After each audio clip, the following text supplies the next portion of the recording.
Hello, and welcome back to part two of this conversation about biblical reasons for divorcing. As part of this series, we've already spoken about the fact that divorce biblically in Matthew 5:31, Matthew 8 and 9, and Deuteronomy 24, 1 and 4. I read a few of those in the previous part in the biblical meaning for the reason why you should divorce. Divorce was legal. There are legal reasonings and rights for divorce. The woman does have the right to divorce, but as we saw in Deuteronomy 24, that if she divorces, she gets a legal right of divorce, but meaning the man that she was married to finds her unfit and chooses to divorce her, she getting married again, and that person turned her physically down, and that person divorces her, she may not remarry her first husband. She, if widowed, is out of the covenant of that, and she has legal right of divorcement and to move on with her life due to is a word that they call porneia. It's porneia and porneia, that there is a couple of justified reasons why you are allowed to divorce this individual. Okay? And I'm going to go into that. In Hosea, it talks about the man who was allotted and told by God that he needed to marry a prostitute. She was already a prostitute when he met her, and the Lord said that he needed the man Hosea to cover her. Even yet and so much that when he married her, she turned around, cheated on him, but he brought her in the house and paid for her. And said she will not do what she was doing back then, being with him.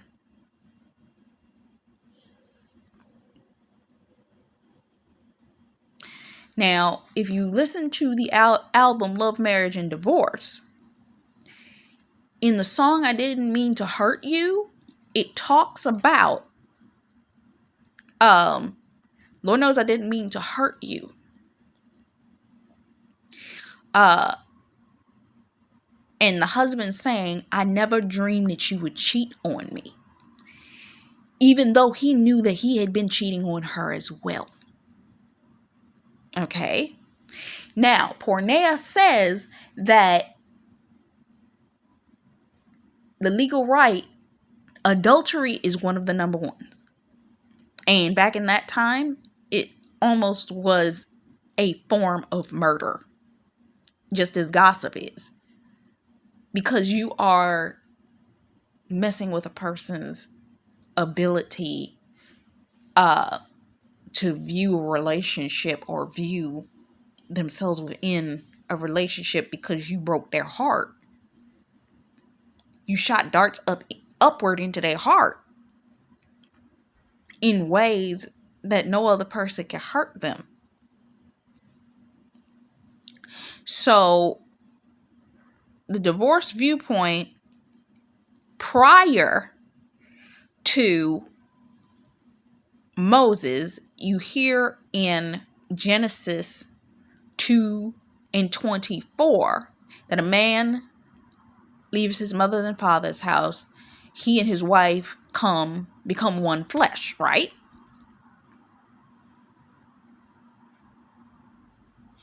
But in Deuteronomy 24, 1 through 4, it speaks of the man deciding to give divorce to his wife. Now, this is under the law of Moses. Now, there is also a discussion of divorce and marriage when it comes to Paul's view of divorce. The legal right for divorce in porneia is if you are operating in incest, adultery, homosexuality, fornication, and bestiality. Okay? And I will add this part because I did not hear them say this. Abuse. If a person is abusing you, you don't want to remain in that. And no person in common sense, no marriage counselor, even the marriage counselor that wrote this book, said, don't you stay in a relationship. The one that wrote Love and Respect, don't stay in a relationship where that person is abusing you. Because it starts verbally and may in time become physical. This is why when the Lord tells you to separate from an individual, but my heart's here, my emotion is here, I want to be with this individual. Oh my God, we've been together. We got financial. Let me go to the song by Toni Braxton and Babyface called I'd Rather Go Broke. Hold on. In the song I'd Rather Go Broke, Toni Braxton is expressing, baby, I've been thinking, been in this thing too long. I want to be through. I'm sick and tired of you. And lately, I've been thinking, just because your money's strong, don't mean you can do the things that you do. Just so you know, I did everything. In case you don't, let me tell you this. I'm tired of spending all of my time waiting on your dime and got loving half the time, and I'd rather go broke than to be with you. I've been thinking about how you treated me so wrong, and I put up with it, and I ain't gonna do it. And baby, I've been thinking that I'm better off alone. It's long overdue, and I won't be no fool. Some of y'all stay in these relationships because y'all don't know nothing no better. Some of y'all been with the people that you've been with for years. Some of y'all been rotating in cycles with these individuals for years. And you knew deep down in your heart you should have been let that individual go. Man, I don't want to let because he got money. He takes care of me. Every time I got ready to leave, he did something nice for me. And this happens in abusive relationships too. Come on. Tell me that don't happen in abusive relationships, that whether the person is verbally abusing you, then turn around and bring you flowers. You'd be like, okay, he brought me flowers. People forget the person verbally abused them 5 minutes before that. Oh, he brought me flowers. He took me to dinner. We good. Then turn around and do the exact same thing he did before. And then it goes to the next level when the person is physically abusing you, and people completely overshadow the fact that the person is physically abusing you, but turn around and say, I'm going to take you to dinner. I'm going to take you to that best place that you love. Well, he took me. Well, she took me. Well, we had a good night in bed. We had to make up. Just because y'all made up, that was toxicity. And y'all sitting up there staying in the midst of that.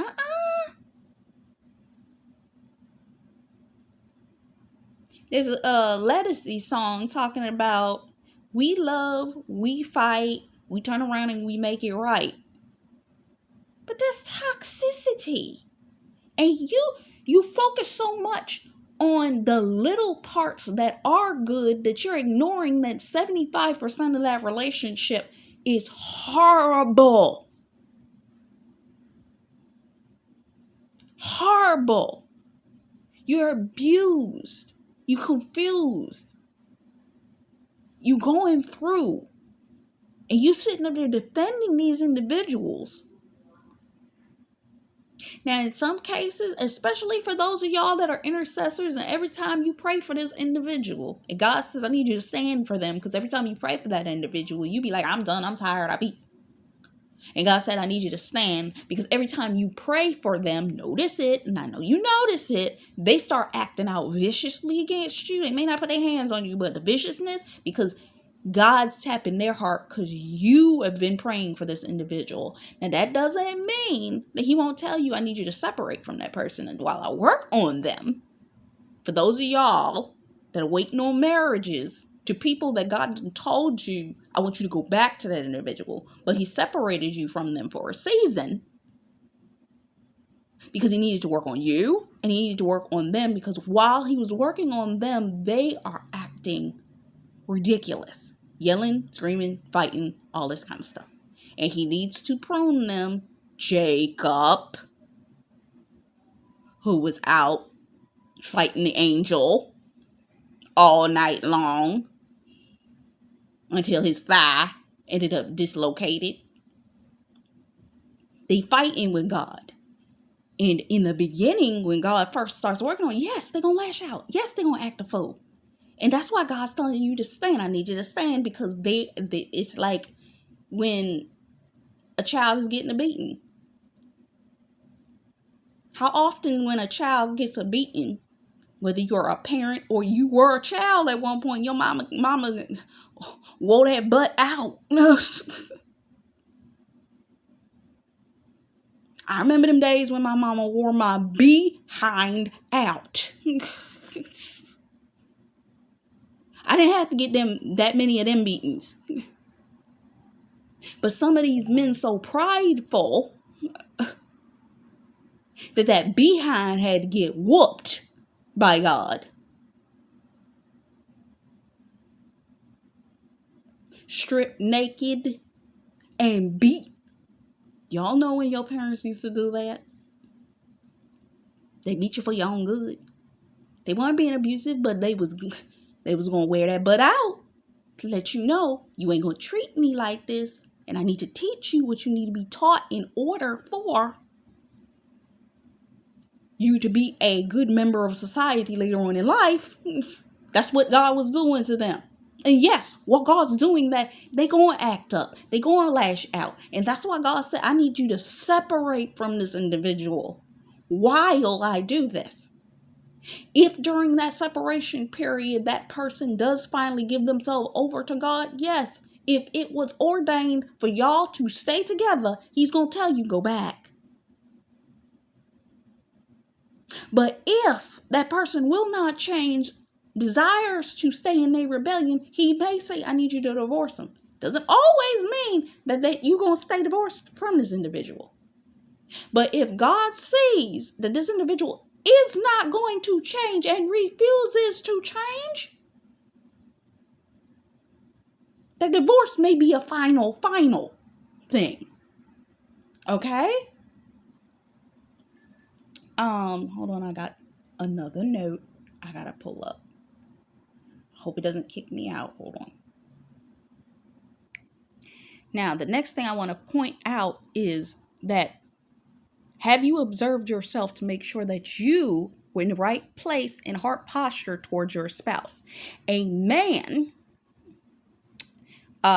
when it comes down to sexual desire for his spouse, God has placed you in his life to be his partner, which means you cannot deny this man sex. Okay? There's a beautiful chapter on this in Love and Respect. But it talks about the fact that a man can be lured into having an affair. Does that make it right? No. But it can be done if that man does not feel respected by his spouse.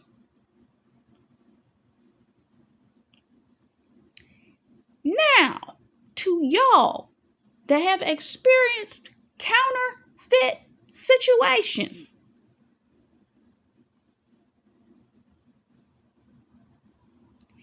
These men strayed, potentially in your marriages and or in your separations, into affairs. Many times he was a victim of temptation.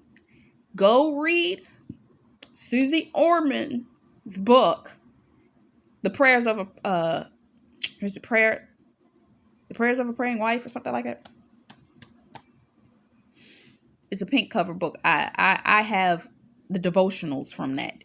And temptation, the whole devotional on temptation will open your eyes on how you need to pray for this individual, because the enemy is coming at your husband with temptation all the time. Sometimes it's a posture you are not in that open the door for this man to give into that temptation because you were not covering him. I'll give you this example. I was watching a movie on YouTube. It was a comedian. He's a very good comedian. He is like the biblical version of what Dave Chappelle is. Dave Chappelle is the worldly version. This guy is like the antithesis of what Dave Chappelle is, because he's a comedian for Christ. And he did this movie called what's the name of that movie?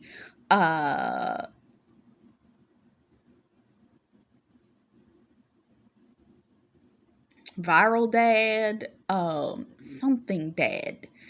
And in it, he was in a situation where he had gotten an offer from a female PR representative, and they went out to dinner, and the PR representative came on to him and suggested they go up to a hotel upstairs in the building that they just had lunch or dinner at. Now, him and his wife had already been going through marital issues, but the wife had started reading the Word of God, and it was tapped in her spirit to start praying for him right when this woman was giving this man the offer. And she started to pray. She's standing in her bedroom because she feels something in her spirit. This is why when you feel something in your spirit to pray for that man, you better pray. Because sometimes you are being called to intercede because there is a temptation coming against your man that could get him in trouble. And the Lord is saying, pray right now. I don't know what you're doing. Don't care what you're doing. Drop the laundry, drop making the beds, drop dealing with, you can't drop the kids, but if you can take a moment to step away for a moment and go in, that targeted prayer that you pray in the moment that you feel the Lord telling you, you'll start praying, don't even know what you're praying about. There have been many times the Lord's pulled me up into a prayer and I verbally started speaking out my mouth what I was feeling, and I was like, what the heck is this? Because you're supposed to pray for that individual, because they may be being tempted in that moment. And you know what the man did? He walked away from that woman. He momentarily stopped, and the wife was praying, and then he said, I can't do that. I can't do that to my wife. And even if you watch the movie, what is it? War Room. There's a scene in that film where I don't know whether it was an old friend or what it was, and he went out to lunch with dinner with the individual, and the wife, same thing, she felt something was off, and she started praying, and his stomach turned mid-dinner. He was about to answer the woman. He ends up running into the bathroom. I don't remember where he threw up or he just ended up with loose bowels. But guess what? He didn't leave and go with her. And it's not that the woman was praying, the wife was praying for him to have something go on with him, but in her intercession, God said, oh, you want to play games like this? And he tore that stomach up. So you understand what I'm saying? There are moments of temptation that will happen. But the thing that opened the door for that temptation, and I'm going to talk about this, is you may not have been acting in honor to your spouse, admonishing him, flattering him, respecting him, or honoring him. And through you not doing this, it caused your spouse to have an open door for adultery to come in. Okay? So you got to admit your part in the problem if adultery came into the picture. Okay? If you listen to the album Love, Marriage, and Divorce, the husband was cheating.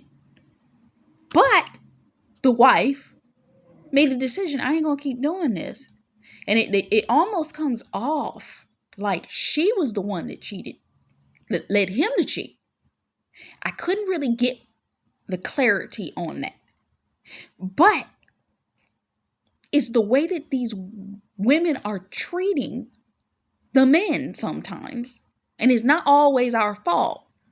Because I just talked about the childish behavior that the men will have that will cause you to do these kinds of things. So sometimes it's an eye for an eye treatment.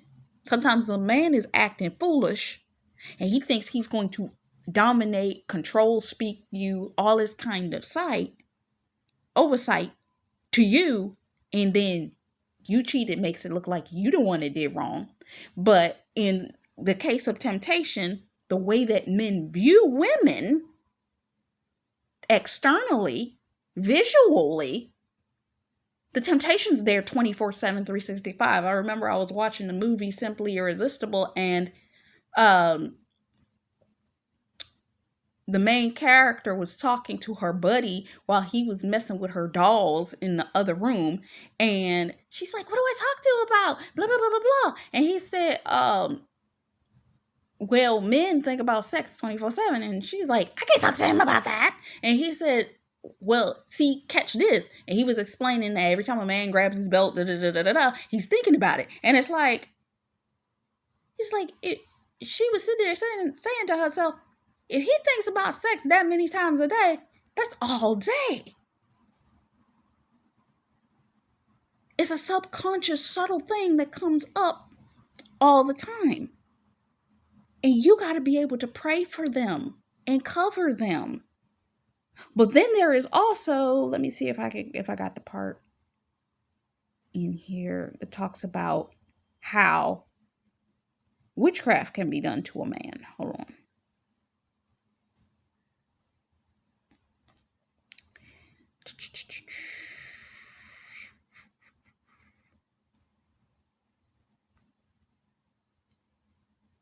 Because see, when it comes down to it,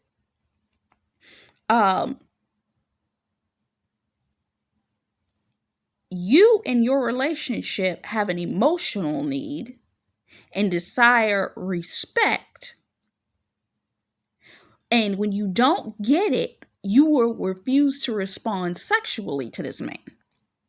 But respect in sex, meaning if you have sex with this individual, that physical desire being met will cause for him to express more love to you. And sometimes y'all sitting there wondering why this man ain't talking to you. If you gave him sex, he'd talk to you like a parakeet.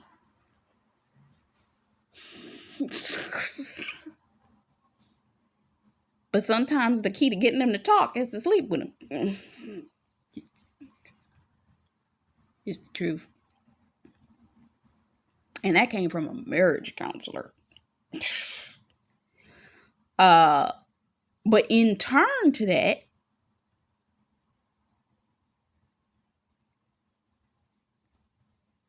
how are you treating this individual? Let me see. I'm trying to find, as part of this note, there is also this witchcraft. We've talked about witchcraft before, And this is some of the things we've talked about in the films and so on and so forth.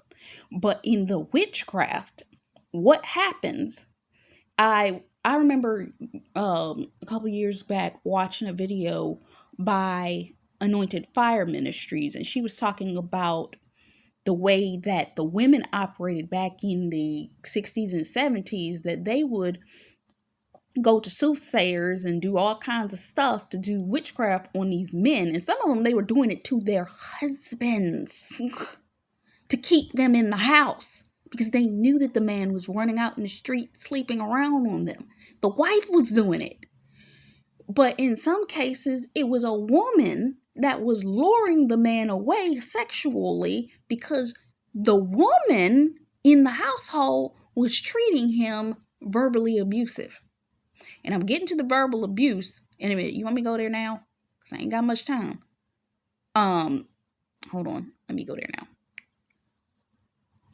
In some cases, and you need to check your own heart for this, there's another reason why the Lord may have separated the two of you, is that there is little respect for the man, consistent mockery of the man, and his ideas and opinions. When a woman sees another woman giving a man respect and reverence, you should be scared. Because that is an open door, especially if you have been the one verbally mocking, abusing, and not taking into account this man's opinions. Okay? For some of you, that's what the counterfeit did to your God-ordained spouses. But the Lord allowed that to happen because he was trying to drive them away from that individual to come to you.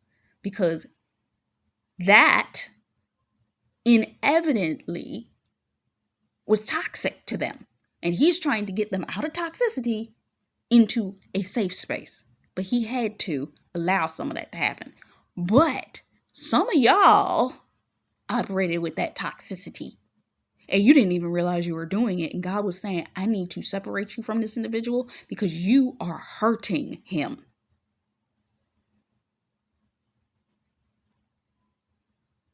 Because what happens is you, in fact, miss the ability and the insight that he has, and therefore end up ignoring it. He wants to get respect from you at home and in his personal business work life.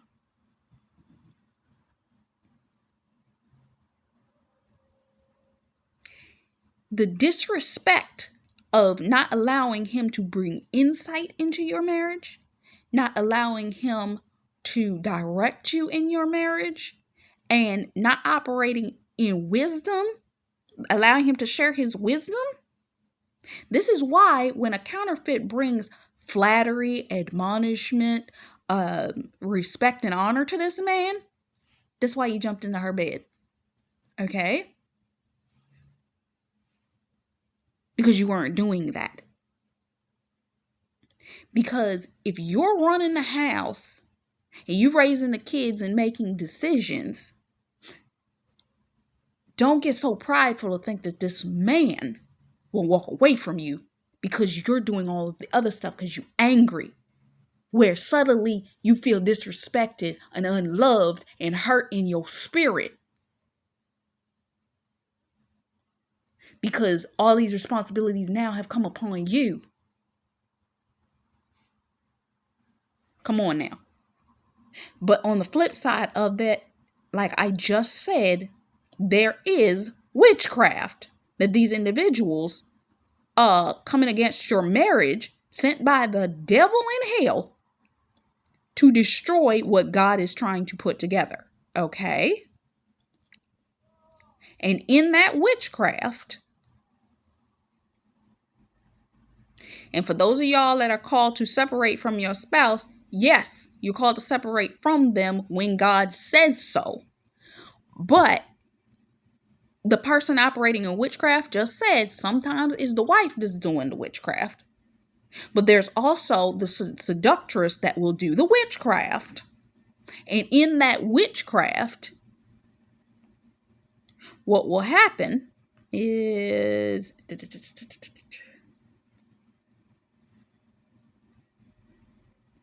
he is left open to attack. It is spoken in the word that you are supposed to sexually provide for your spouse, because in you being sexually intimate with this man, it protects him from the attacks of the enemy and the temptations of the people out in the world. The woman that a man cheats with,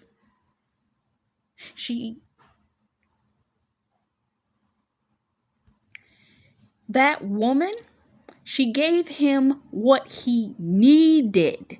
And she became so strong. This need for what she gave him became so strong, he was willing to give up everything.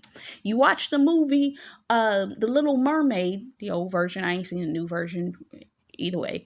But the witchcraft that was done over his eyes in order to lure him into a intimate relationship with the counterfeit that looked identical to Ariel, just with black hair, that Ursula turned into.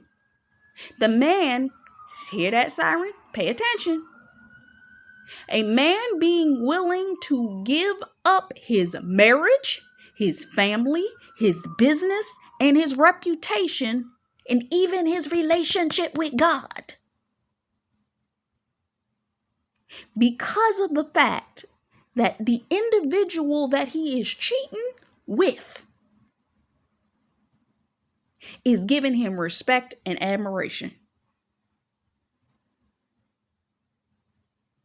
And he is under an intense spiritual battle. For some of y'all, this is the other reason why I wanted to do this one first. Because for some of y'all, the reason you've been held up and held out of your marriage is this right here. The enemy has been using this tactic against your God-ordained spouse to keep him in spiritual confusion and hold him away from you in intense spiritual attack through sex, to keep him out your marriages, to keep him from your family, to destroy his reputation, destroy his business, and completely destroy his relationship with God. Because of a craving that the enemy is using against him, because that's what manipulation is. They manipulate them into opening a door with one of their cravings, and then they got them. So I wanted to talk to you about that. And that was the end of my segment on speaking on divorce. So I'm going to come back for the other parts. Until next time, much love, faith, peace, and blessings. Bye-bye.